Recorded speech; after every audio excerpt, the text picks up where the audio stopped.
Bibigyan mo ako ng anak sa ayos sa gusto mo, Jade. Parang nagdeklara ng martial law si Ivan sa sinabing yon. What? You heard it right, Jade.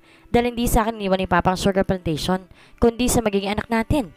Sinikap niyang kalimutan si Ivan, pero ngayon nagbalik ito para lang humingi sa kanya ng anak. Para niya ito pagbibigyan gayong wala itong binigay sa kanya kundi sakit ng kalooban. That's absurd, Ivan. Imposibleng hinihingi mo. Bakit imposible? That's the price you have to pay. Ikaw may kasalanan kung bakit ako napilitang pakasalan ka. Ngayon, magdusa ka. Thanks for the wonderful evening, sabi niya kay Martin nang ihatid siya nito sa tapat ng kanilang villa. Galing sila sa floating bar and disco na nagiging paboritong hangout ng mga residente at turista ng Villarreal Island Village. Sa Sunday, gusto mong sumama sa kalapit na island? The place is perfect for scuba diving. Napakaganda ng coral reefs. Hindi ba nakakatakot ang pag-i-scuba dive? Of course not. It's a wonderful experience. Yung ma-explore mo ang kailaliman ng dagat? Well, sige. Susubukan ko yung wonderful experience na sinasabi mo. Nakangiting sabi niya. Why don't you come in? Hindi na siguro? It's quite late. Next time na lang. Ikaw ang bahala. Kinawayan pa ni Jade ang gwapong binata nang bumalik ito sa sasakyan nito. Martin Montero was one of Villa Esperanza's dashing debonair. Kailan lang sila nito nagkakilala, pero aaminin niyang sa unang pagkikita pa lamang, attracted na siya rito. Kapag nasa Villarreal ito, malipit sa nitong yayain na magdisco, kumain sa restaurants, mag-golf o mag-swimming. Kung nililigawan siya nito, hindi siya magdadalawang isip na sagutin ito. Kahit na ang totoo ay may isang lalaking matagal nang nakatago sa puso niya. Baka siya maging way para makalimutan ko na si Ivan, sabi ni Jade sa isip habang pumapasok sa porch ng villa ng mga Lorenzo. Inabutan niyang gising pa ang kanyang Papa Roman. Nagkakapita sa dining room. Inihintay talaga kita, iha, sabi nito. Ito na ang kinilala niyang ama mula ng pakasalan nitong Mama Janet niya, ang kanyang adoptive mother. Wala pa itong isang taong biyudot sa walang asawa, pinakasalan nito ang kanyang Mama Janet. 7 years old siya nang ampunin ng huli, at 14 siya na magpakasalito kay Papa Roman. Dahil mahal naman ito ang kanyang Mama Janet, tinuring na rin siya nitong kadugo. At hindi nagbago yun ang mamatay na kagis ng ina 9 months ago sa car accident sa Coastal Road. May good news ako sa iyo, iha. May nabasa siyang excitement sa mukha nito. 58 anyos na ito. Ano yun, Papa Roman? Babalik na si Ivan. Ivan? Parang musika sa pandinig niya ang pangalang iyon. Ivan Ray Lorenzo, ang kaisa-isang anak ni Papa Roman na sila nitong asawa na si Paula. Hindi ito sinuwerte magkanak sa kanyang Mama Janet. Hindi rin niya naikubli ang kaligayahan at excitement. Totoo ba yan, Papa Roman? O ginugutan niyo lang ako? I'm not kidding, iha. He is coming back. Darating siya next week. Oh my! Darating si Ivan. Ang excitement na nararamdaman ni Jade ng mga sandaling iyon, katunayan lang na hindi na burang nabawasan man lamang ang damdamin niya para dito. At ngayon pa lamang hindi na niya alam ang gagawin. Kamusta na kaya siya? Lalo siguro siyang gumapo. Excitement na hindi kayang paliwanag ng isang salitang naramdaman ni Jade habang papalapit ang pandating ni Ivan. Para na siyang pusang hindi mapanak sa paghanda para sa pagdating ng mahal na prinsipe. Prinsipa ng mga Lorenzo dahil nag-iisa itong tagapagmana. At prinsipe ng puso niya, the man of her dreams. Naging abala siya sa pag-ayos ng bahay at syempre sa paghanda ng sarili niya. Nang nagdaang araw nagpa-parlor pa siya para lamang masigurong maganda siya pagdating ni Ivan. Ready na ba ang dinner, Manang Grace? Tanong ni Jade sa kanilang maid na maaga pa'y abala na sa paghanda ng masarap na hapunan para sa darating na binata. Katulong lamang nitong bagong maid na sa Chingay. Tumulong din siya. Siya naganda ng dessert at kumuha ng relyenong bangus. Mahilig sa putahing isda si Ivan, yon ang natatandaan niya. Kung sa bagay, ano ba naman ang hindi niya alam dito? Ready na, Jade? Sagot ng 42 anyos na cook. Para namang darating ang buong gabinete ni President Arroyo sa dami ng pagkain nihanda natin, sabi ni Chingay habang sinasalin sa isang crystal bowl ang Aros Valenciana. Samantalang isang tao lang naman ang darating. Isang tao nga lang, pero isang napaka-espesyal na tao, sasabihin sana ni Jade. Pagkaway lumapit siya sa malaking fridge at tinignan kung pwede ng pagkakatsil ng dessert na ginawa niya nang nagdaang gabi. Huwag kang magagalit ha, ani Chingay sa kanya. Tinikman ko yan kagabi at masarap. Nag-thumbs up pa ito. Bakit di ka gumagawa ng ganyan kasarap na dessert noon? Favorite ni Ivan ang kahit anong dessert with mango. Ginaya ko lang ang recipe nito sa cooking portion ng isang TV show. Naniniwala na akong very special sa iyo sa Senyorito Ivan. Palunokso nito sa kanya habang magkatulong ng inaayos ang table. Mag-aapat na buwan pa lamang sa bahay na iyon si Chingay. Native ito ng isla kung saan itinayo ang Villa Esperanza Island Village. Isa itong dating batang-batang bangkera na nakagaanan ng loob ni Papa Roman. Inalok na lamang ito ng kanyang ama-amahan na manilbihan sa bahay nila para may makakatulong si Manang Grace. Magkasundo sila dahil magkaedad sila at kahit high school lang natapos ito'y marunong ito. Bukod pa sa masaya itong kasama, puro ng buhay. Kahit may problema kay tiyak na mapapangiti ka kapag ito ang kausap mo. Hindi pa nito nakikita ng personal si Ivan sa mga larawan pa lamang, pero marami itong alam tungkol sa binata dahil sa mga kwento niya. Ipokrita naman ako kung di ko amining may special spot pa rin siya sa puso ko. Sagot ni Jade kay Chingay habang patuloy sila sa ginagawa. Nilagyan pa niya ng fresh flowers ang gitna ng dining table. Pero hanggang doon na lang yun. Tinago ko na sa bowl ang feelings na yun. May matipid ng ngiti at malungkot ng ngiti sa mga labi niya habang sinasabi yon. Kapag napag-uusapan si Ivan, hindi niya maiwasang malungkot.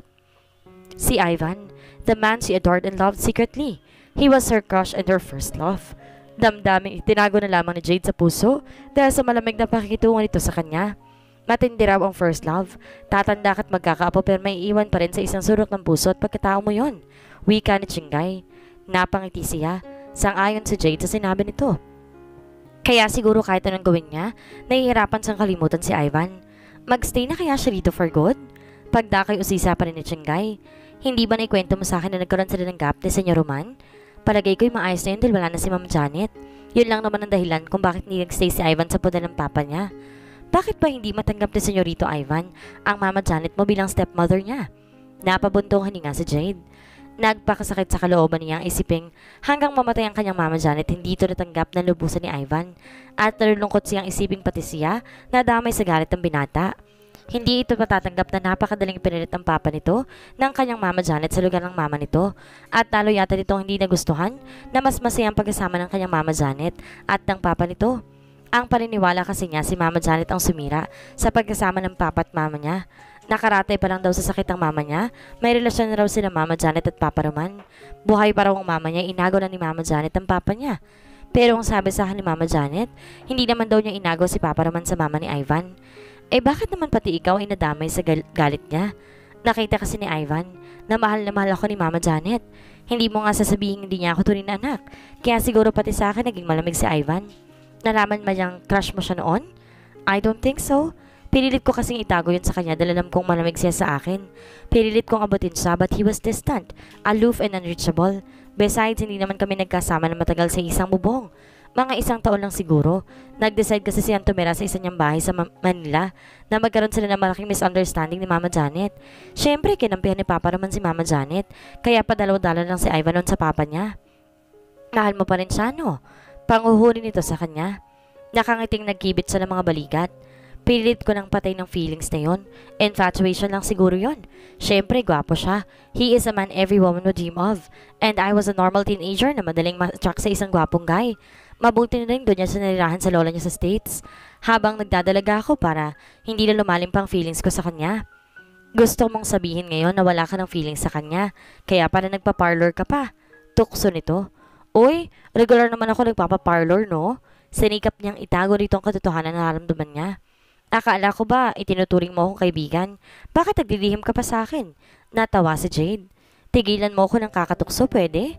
Nang biglang matawag ang pansin niya ng ugong ng sasakyang dumating. Sila na yata yan. Namilog ang mga mata ni Jade. Nagmamadali siya lumabas ng dining room para silipin ko na si Papa Roman at Ivan na nga ang dumating. At hindi siya nagkamali. Nakita niyang pumasok sa gate ang dark blue Lexus ng Papa Roman niya. Sinundo nito sa airport si Ivan na galing sa Los Angeles. Mahigit 4 na taon na rin nakakalipas, mula nang huling magkita mga ito. At noon pa lamang nakarating si Ivan sa Villa Esperanza, mula nang makamili roon ng property ang mag-asawang Roman at Janet. Kaya siguro nakumbinsi ito ni Papa Roman na bumalik sa Pilipinas.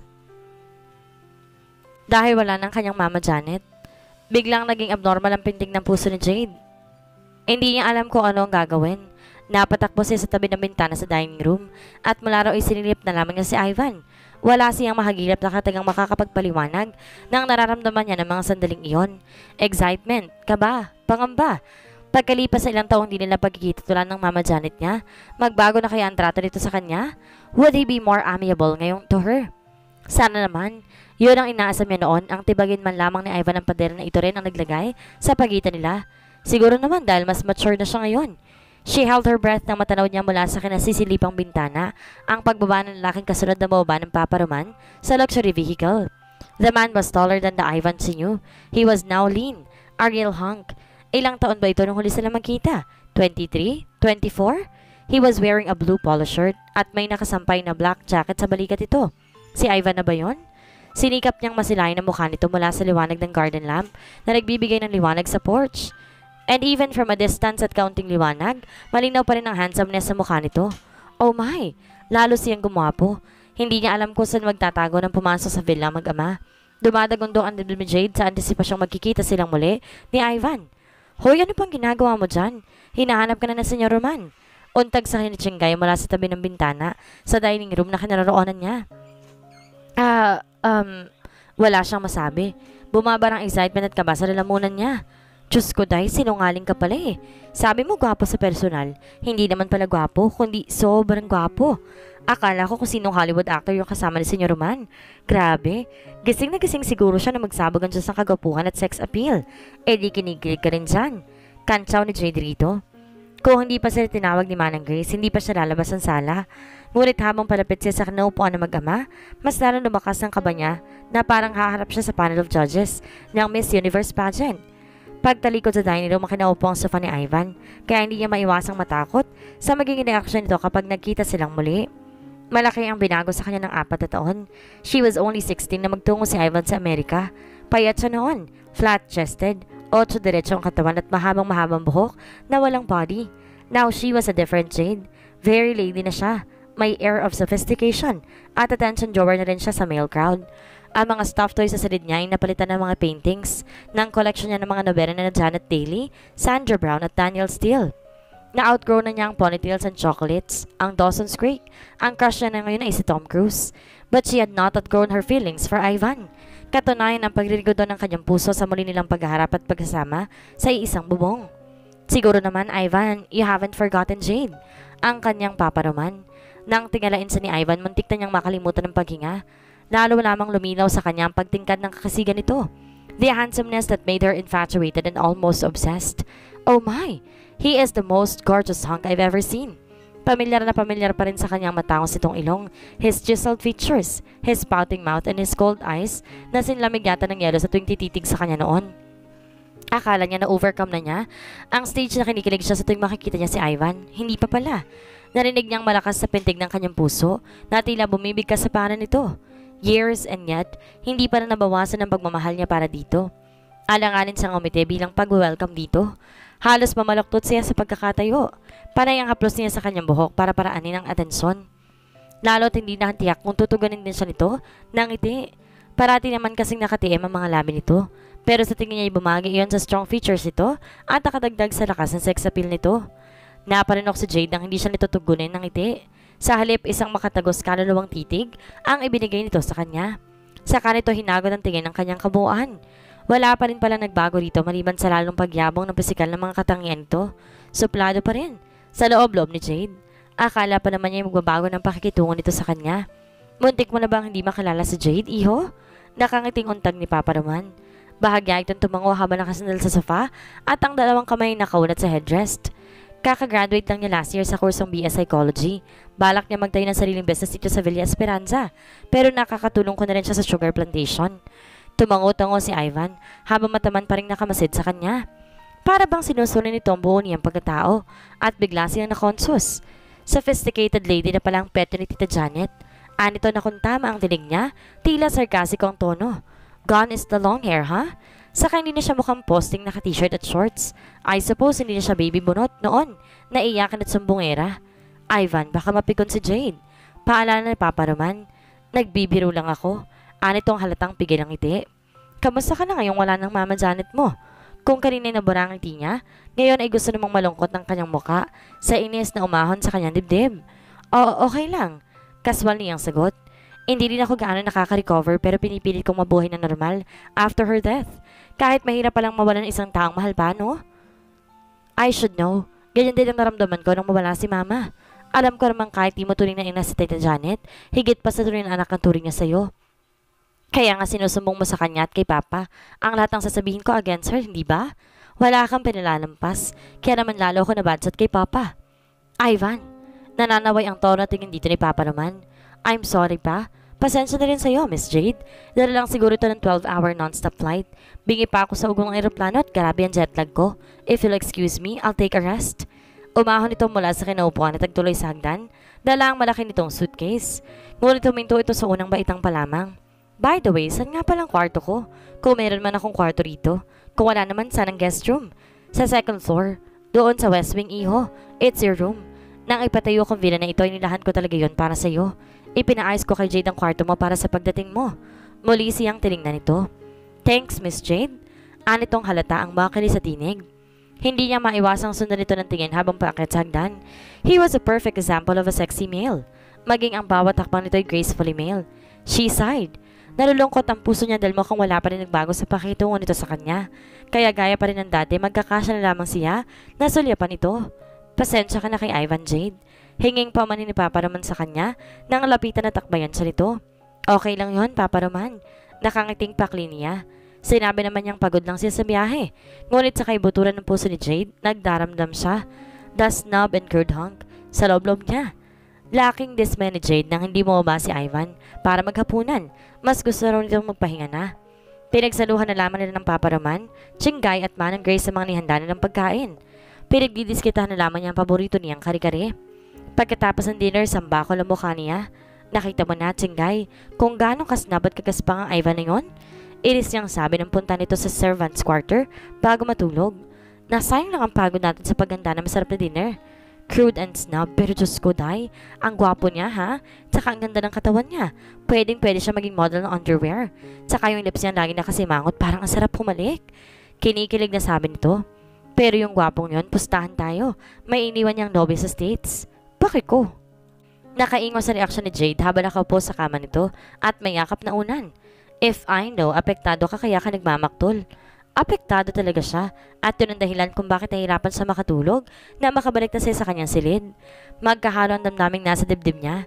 Nalulungkot siya dahil hindi pa rin nagbagong pakikitungo sa kanya ni Ivan. Pero natutuwa rin siya dahil at least abot na nauna niya ito. Lumabas siya ng silid para magtimpla ng gatas nang mapadaan siya sa tapat ng silid ni Ivan. Napatigil siya. Malakas ang udyok ng damdamin niya na silipin nito. Sinubukan niyang itulak ng marahan ang pinto ng silid nito. Napangiti siya na matok sa sang hindi iyon nakalak. Marahil nakalimutan ito dahil sa jet lag. Mula sa malit na awang ay sumilip siya sa loob. Turog na nakadapa si Ivan sa kama. Nakaharap ito sa pinto kaya nakita niya ang mukha nito. Oh my Ivan, the man of my dreams. Ang saya niya na muli itong makita. Ano kaya ang pwede kong gawin para matibag ang pader sa pagitan natin? Kinabukasan. Naabong ang bumangon si Jade kahit madaling araw na siya nakatulog. Hindi na magiging pangkaraniwan na lamang ang mga susunod na araw. Everyday would be special dahil sa presensya ni Ivan. Paglabas na sa terrace, tumambad sa kanyang binata. Nakaputing sando ito at itim na jogging pants. Mataas ito at very muscular. Napalingon ito sa kinaroroonan niya nang maramdaman marahil ang presensya niya. Good morning. Nakangiting bati niya. Isinumpa niya sa sarili na gagawin niyang lahat para mabagong malamig nitong pakikitungo sa kanya. Did you sleep well? Hindi ka ba nanibago sa weather? Para rin ako nasa LA dahil malamig dito sa Villa Esperanza. I really like the place. Kaswal na sagot nito. Napangiti ulit si Jade. Mabuti naman na gusto nito ang ambience sa Villa Esperanza. Iyahanda ako ng breakfast. Hindi ka nakakain kagabi. No, I had a cup of coffee. I'll go to the beach. Gusto mo, samahan kita? Samahan? Natawa ito. Ano ko? Bata na kailangan ng yaya? Nawala ang ngiti niya. Baka lang kako gusto mo ng company ko, ipapasyal kita rito sa buong isla. I don't think I need a tourist guide. I can manage. Sinampay na nito sa balikat ang Hawaiian polo shirt na brown and yellow print at tumalikod. Sungit. Sa loob-loob ni Jade habang sinusundan nito ng tingin. Baka naman may monthly period. Natawa si Jade. At di sa gawa na lamang niyang tawanan ng mga pangi-insnab nito sa kanya. Nasaksahan ni Jade ang mga galaw ni Ivan. Ginugol ito mga sumunod na araw sa pamamasyal sa buong isla. Madalas ito sa beach dahil mahilig ito sa swimming. Isa lamang iyon sa alam niyang sports na nag-excel ito. He had expertise on everything. Nalaman niyang teenager pa lamang ito'y champion na sa taekwondo. Champion swimmer din ito sa San Beda at star player sa varsity team. Kung hindi ito nagtungo sa States, malamang na naging professional basketball player ito dahil may mga kumpanya na nag-alok dito na maging cager. Siguro ilan lamang yun sa mga dahilan kung bakit sa murang puso niya, inidolo na niya ito, pinangarap at minahal. Pagsapit ng gabi, Nasa hotel naman ito para magkasino at magpunta sa cocktail bar. At lihim niyang kinalulungkot na masyado itong abala sa paglilibot, kaya lalo siya nitong hindi napapansin. Pero basta na lamang ba siyang susuko? Isang hapon, nalaman niyang nasa beach si Ivan kaya naghanda siya ng snack para dalhin doon. Oh, saan ang excursion? Pabirong tanong sa kanya ni Chingay nang makitang inayos sa Jade sa picnic basket ang ginawa niyang chicken sandwich kasama ang canned tomato juice na napansin niyang madalas iniinom ni Ivan. Sinamahan din niya ng mga iyon ng salad. Sa beach, nandun si Ivan, baka sakaling mapansin ako. Mapapansin ka nun kung magsuswimming ka na naka-two-piece. Yung tibak ang style ha, kapag di ka pa rin napansin, magpalunod ka na kunwari para sagapin ka niya. Luka-luka ka talaga, natatawang sabi ni Jade. Hindi ko naman siguro kailangan gawin yun para lang mapansin niya. Ipapakita ko sa kanya gusto ko maging friends kami. Friends? Nakataas ang isang kilay na reaksyon nito na halatang hindi naniniwala sa sinabi niya. Friends, tama na muna siguro yun. Dahil alam ko namang malayong mga love sa akin na supladong bugong na yun. O sige, lumakad ka na. Baka maunahan ka pa ng ibang tisay na turista dito sa Villa Esperanza. Good luck na lang. Natatawang iniwan na niya ito. Marami ng tao pagdating niya sa beach. Summer kasi kaya maraming villa owners na naroon. Ang isang bahagi ng beach ginawang resort na bukas para sa mga turista. Hinanap kagad ng mga mata ni Jade si Ivan. Natalaw niya ito sa mababaw na bahagi ng tubig. Paahon na ito. Ngunit saglit tumigil ang paghinga niya na makitang may kasama itong babae at masaya nitong kausap. Naraglag ang mga balikat ni Jade sa nakita. Pero hindi na siya nagtataka. Alam niya na sa lakas ang sex appeal ni Ivan para itong matamis na pagkain agad napapalibutan ng mga langgam. A striking male species na walang babaeng may normal na pag-iisip at paningin ang hindi ma-attract. Napasimangutan na po si Jade sa isang nipa shed habang hindi inalis ang tingin kay Ivan at sa kasama nitong babae. Maganda ang kasama niya. Very seductive, sexy pa, sa bikining suot nito, halos tibak ang style, mestisahin, chestnut brown na buhok na kulot ang bandang lilayan. Bigla siya nakadama ng insecurity. Modesty aside, maganda naman siya, campus queen yata siya, pero hindi niya maiwasang ma-insecure na mga sandaling iyon dahil wala siyang guts na magsuot ng ganon ka-revealing na swimsuit. Lutang-lutang ang kaseksi ng babaeng kasama ni Ivan. Ano ang sinabi ng hinaharap ni Aramina sa nag-uumalsang dibdib nito? Wala siya niyon, bagamat proportion naman ng kanyang dibdib sa kanyang waist at hips. At masasabi niyang mas maganda naman legs niya kumpara dito. Malaki ang thighs nito, samantalang perfectly shaped lang sa kanya. Lalo kung di napapansin ni Ivan ngayon.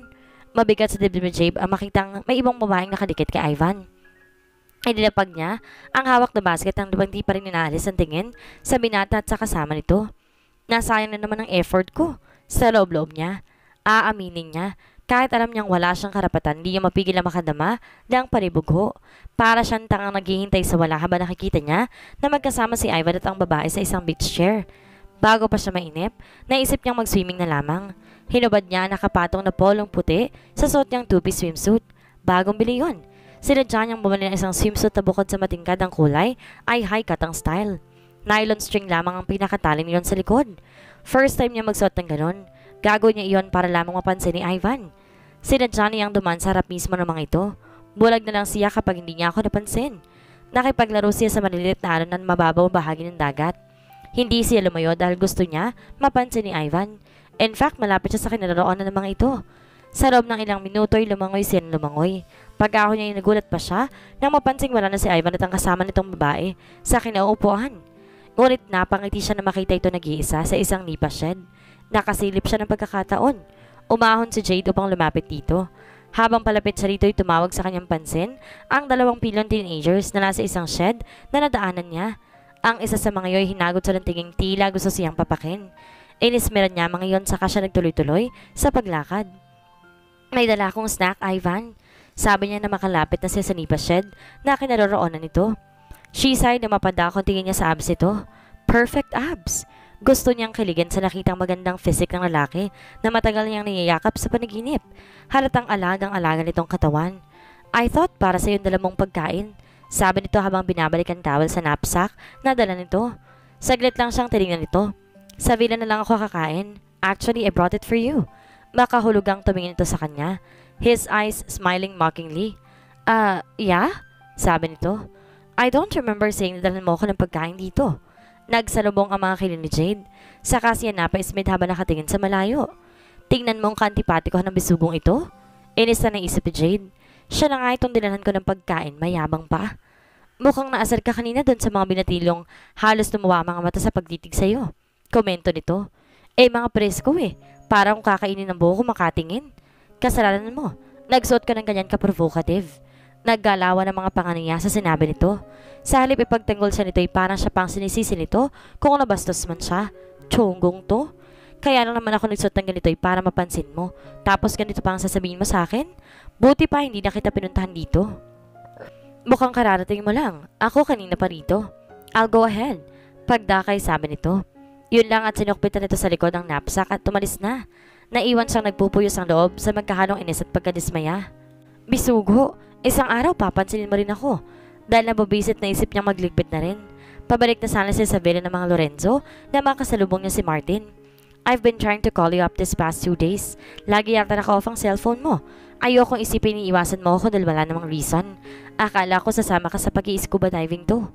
I've been quite busy this past few days. At mukhang di na ngayon dahil nandito ka na. But why swim alone? Actually may kasama ako dapat pero iniwan ako. Iniwan ka?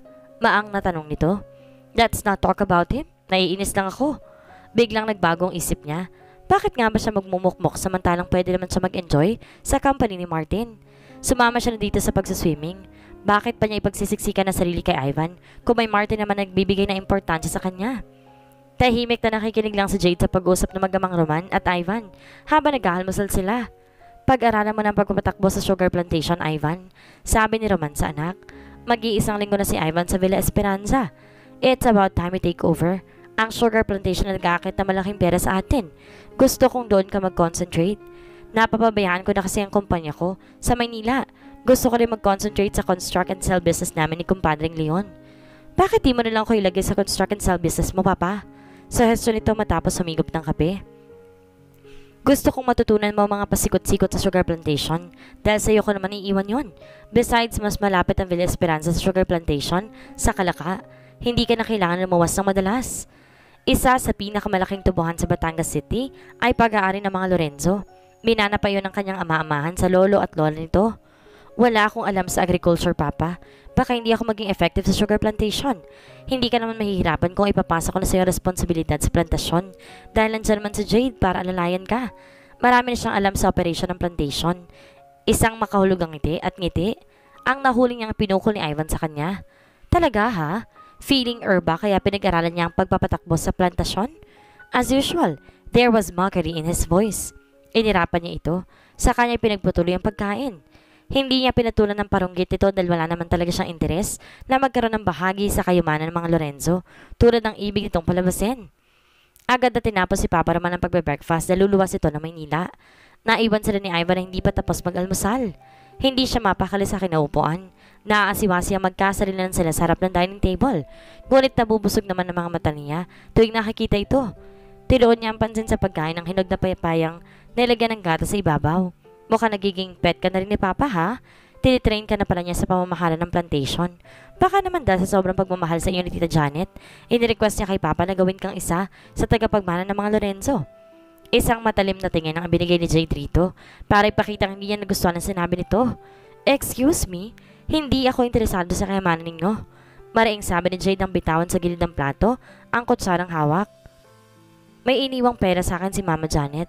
Iniwan niya rin sa akin ng bahay at 4 na pintong apartment niya sa Makati. Sapat na yun para mabuhay ako ng maayos nang hindi kailangan umasa sa mga Lorenzo. At kung naging malapit man ako sa papa mo, hindi dahil nagsisip-sip ako para lang makasingit sa maging tagapagmana niya. Inis siya nagpunas ng bibig. Tinapos na niya ang kanyang pagkain. Nag-excuse siya rito sa kamount sa kinupuan at nagmamadaling umakyat. Tumaas baba ang dibdib ni Jade sa inis kay Ivan.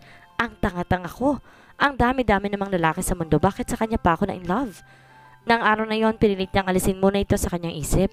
Sa halip, pinasikaso niya mga dapat asikasuhin. Naghapon siya nag-surf sa internet. Naganap siya ng mga product na isasama niya sa gift shop and novelty store na balak niya itayo sa commercial area ng Villa Esperanza. All year round ang pagdagsa ng mga turista sa Villa Esperanza Island Resort. Kaya naisip niyang magtayo roon ng tindahan. Swimsuit, t-shirt, shoes, accessories, at iba pang souvenir items ang balak niya itinda sa kanyang magiging stall. Gabi na hindi pa siya lumalabas ng silid niya. Paminsan-minsan napapatigil siya dahil pumapasok sa isip niya si Ivan. Bakit hanggang ngayon malamig pa rin ang trato niya sa akin? May galit pa rin ba siya kay Mama Janet? O baka naman sa akin na nabunto ng galit niya dahil nakita niyang malapit ako sa papa niya? Ngunit bakit ganon? Sa kabila ng indifference ito ay mahal pa rin niya ito. Kahit na nagdaramdam siya rito, hindi pa rin niya nagawang burahin sa puso ang pagtatangi niya rito. Ibinalik na lamang ni Jade sa isip ang ginagawang pagbabrowse sa internet. Inilista niya ang number sa mga prospective suppliers sa mga items sa ititinda niya. Pasado alas 8 na maisip niyang bumaba dahil nakaramdam siya ng gutom. Pababa siya ng hagdan na may marinig siyang tawanan, parang galing sa porch. Pagsilip niya roon nakita niya si Ivan at ang ibang kabaing kasama nito na nagdaang araw sa beach. Umiinom ang mga ito, nagtatawanan, naghaharutan. Anong ginagawa ng babaeng ito rito? Mukhang sila na. Sinalaki na naman si Jade na matinding selos. Hindi yata ako makakapayag na mapunta si Ivan sa iba. No, I love him so much. Muli niyang sinilip ang mga ito mula sa bintana sa salamin na natatakpan ng kortina. Panay ang hampas na babae sa balikat ni Ivan. Maya-maya dahil sa pagtawa at tila pagharot nito, lumigwak ang lamang alak ng basong hawak nito. Natapon yun sa hita ni Ivan na naka 6 pocket shorts lang. Parang piniga ang puso ni Jade nang makitang pinagpag na babae na basang hita ni Ivan. Kung may karapatan lang siyang magwala ng mga sandaling iyon, nilusob na niya ang babae. Hindi niya yata kayang isiping mapupunta sa ibang babae si Ivan. Sa halip na maghapunan, bumalik si Jade sa kanyang silid. Makakakain pa ba siya sa laki ng sama ng loob niya? Ibinagsak niya ang katawan sa malambot na kama at hindi niya napigil ang luhang naglanda sa kanyang pisngi. God, I love him. Hindi ako masasaktan ng ganito kung di ko siya mahal na mahal. Walang karapatan ng babae yun na kailan lang niya nakilala para agawin siya sa akin. May kinuha si Jade mula sa drawer sa bedside table. Isang scrapbook. It was made out of love. Pinaghirapan niyang gawin iyon nung una niyang ma-infatuate kay Ivan. Naglalaman ng mga larawan nito ang scrapbook. Mga larawang kinupit niya mula sa mga albums na nasa library na ang dating mga bahay ng Lorenzo sa San Juan. Meron pang isang pahina ang pinagsama niyang ginupit ng larawan ni Ivan at tinikit niya sa loob ng isang hugis pusong art paper na pula. Akala niya noon mananatili na lamang ang pahina sa scrapbook na iyon.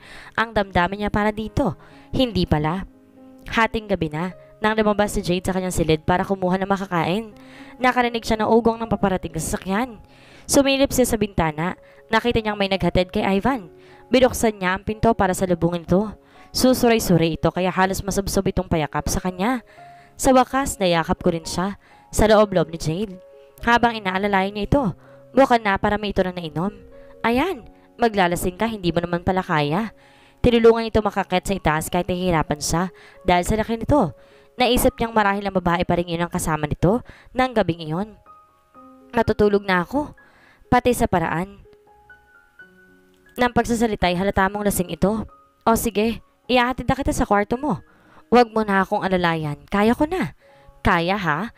Eh hindi ka na nga makagulapay. Kaya ko sabi. Kumalas ito mula sa pag-alalay niya. Pagkaway lumakad ito sa hallway. Ngunit nagtaka siya na itulak nito ang unang pinto sa kaliwa. Yon ang silid niya. Talagang lasing na nga ito dahil hindi na nito alam mapapasok ang silid. Ivan, hindi yan ang... Ngunit bago pa niya ito maawat, nakapasok na ito roon. Lumapit ito sa kama niya at ibinagsak ang katawan doon. Plakda ang mama. Bakit naman kasi masyado siyang nilasing ng mga kasama niya? Malamang ang babae yun ang kasama niya. Naiba siya niyang wag na itong gisingin para ilipat sa silid. Hahayaan na niya itong matulog doon. Hinubad niya ang sapatos ito. Pagkatapos sinanggal niya ang mga butones sa polong suot nito. Tulog na ito dahil sa kalasingan. Mukhang kahit anong gawin nito, hindi na ito mamamalayan. Hinaplos niya ang dibdib nito habang pinagmamasdan niya ang gwapong mukha nito. I love you, Ivan. Bakit ba hindi mo ako pansinin? Bakit hindi mo ako hayaang maabot kita? Bakit di mo ako kayang paramdam sa iyong pagmamahal ko? Napakagatlabi siya. He was her first love. Kahit nasasaktan siya sa kalamigan nito, hindi niya maintindihan kung bakit patuloy niya itong minamahal. Matagal niyang hinagod ang tingin ng kabuuan nito matapos yung mahubad ng poro nito. Natukso siyang haggan nito. Halos pigil niyang kanyang hininga ng gawin ng kapangasang iyon. Udyok ng damdaming hindi niya mapalaya, sinamantala niyang pagkakataon. Kahit sandali, kahit panakaw, gusto niyang maramdamang ganoon sila ka-intimate ni Ivan. Nang biglang may ideyang pumasok sa isip niya. Ano kaya kung samantalin niyang pagkakataon para maging kanya si Ivan? Ano kaya ang gagawin ni Jade para makuha niya ng tuluyan si Ivan? Magtagumpay kaya siya sa gagawin niyang plano? Yan ang ating aalamin sa susunod nating kabanata.